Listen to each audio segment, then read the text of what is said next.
Huwag kayong magagalit sa akin. Ako, maraming batang magagalit siguro, pero pasensya na kayo.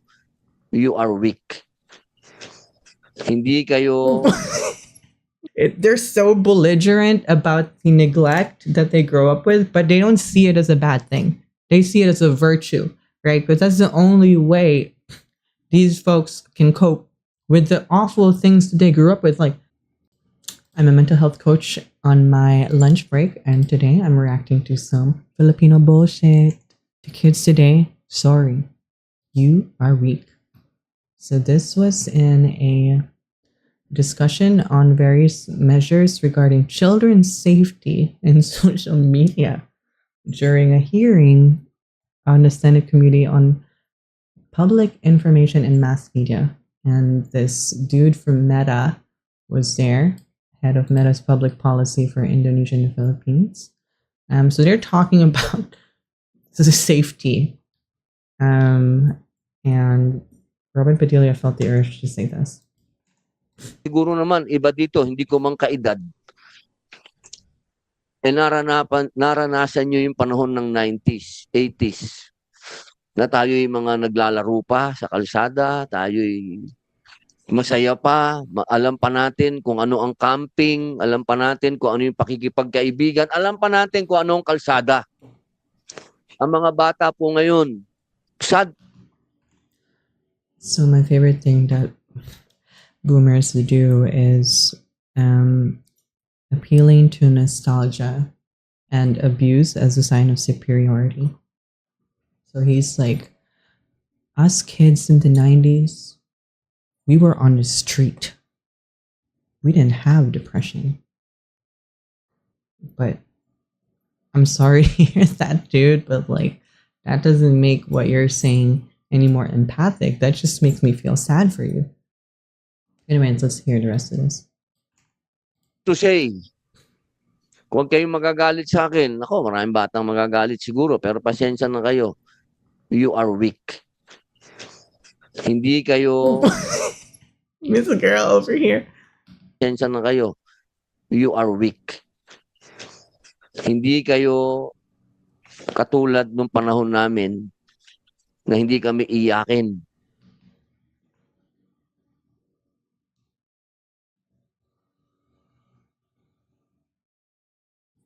Oh, what? And this, so he's saying that like, and then what?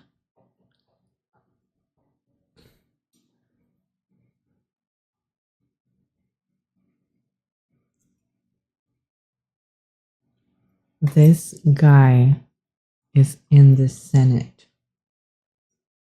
And what you're hearing from him is no different from if you went to any barangay inuman right now and you asked them to talk about something. That's what it's giving. And like, this is so embarrassing. Natuto kami sa kalsada. Natuto kami na wag umupo, umiyak.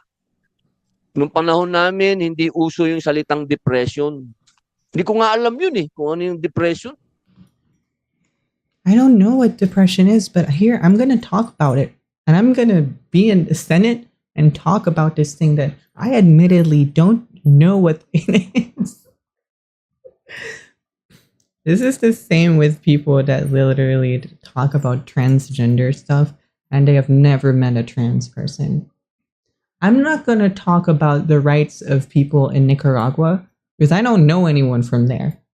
I'm not I'm not going to do that here on some stupid YouTube page. And I'm not going to do it on the Senate floor. Ngayon, batang maliit, sasabihin, I'm depressed.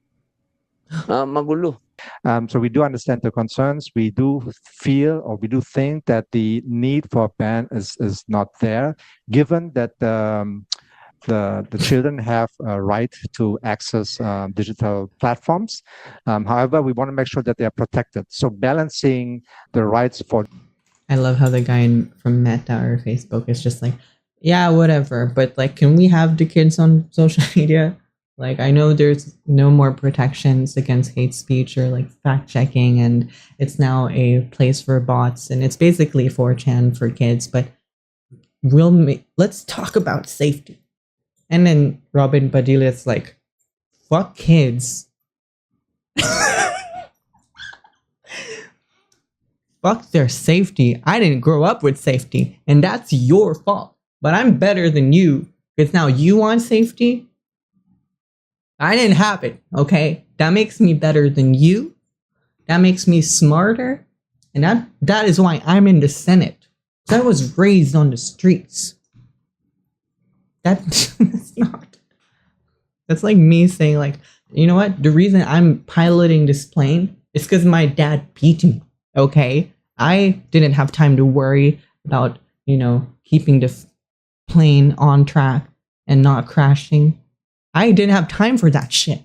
My father beat me. Like, they're so belligerent about the neglect that they grow up with, but they don't see it as a bad thing. They see it as a virtue, right? Because that's the only way these folks can cope with the awful things that they grew up with. Like, hey, if your fucking dad told you to stop crying, or like you were playing out in the street and you didn't have like an actual like park to play in, or like you didn't have social media to like connect you with people, that sucks, okay? And I empathize with you. But these people, they don't want things to be better for anyone. They don't want to be better for you, and they absolutely don't want it to be better for themselves. That's why they live in the fucking past, right? The only way, and this is, tell me if you've heard this before, the only way for things to get better is if we go back. That's when times were good, right? This appeal to nostalgia, it is a cognitive thinking trap that we all fall to, nostalgia. Because yeah, when we are younger, we experience things a lot stronger, we're a lot more mindful, and also like, yeah, we generally hold these memories to some form of nostalgia. But the problem with nostalgia is it's not reality, right? Like the fact that he wasn't able to cry, he probably did not actually enjoy that, right? But the fact that you're raising the standard and you tell people like this, like, that's not okay. Oh my God, I'm sorry. They're going to be like, what the fuck? Why are you trying to make me process all the bullshit I went through? No, I want they don't even know what they want. And they're running the country. And I don't know about depression, but here I am in charge of all the kids' depression in the country. Like, if we want to be a serious country, we have to have normal human beings running it. No Nepo babies, no fucking actors, no fucking like boxers, just people that are meant for the job. But I don't fucking know. How the fuck is that gonna happen? Right?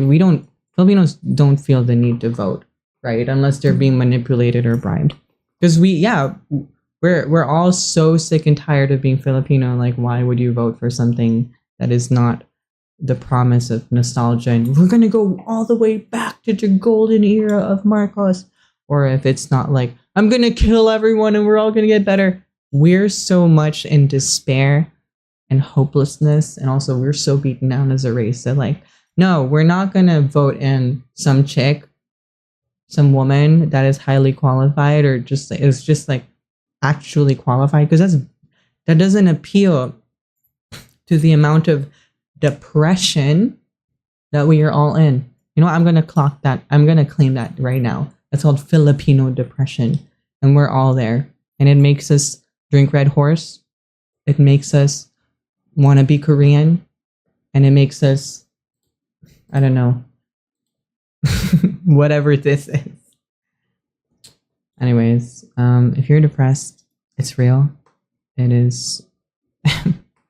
It's a scientifically proven thing. I don't have to prove depression to be real. Don't listen to these guys. Okay, don't worry about your uncle saying this isn't real, this isn't real. This is how they're coping with all their emotions. Let them do that over there. Right? But also, let's not fucking let this shit slide and make this normal. It's like, oh, I mean, this is embarrassing. We do not want this to be how Filipinos look on the grand stage.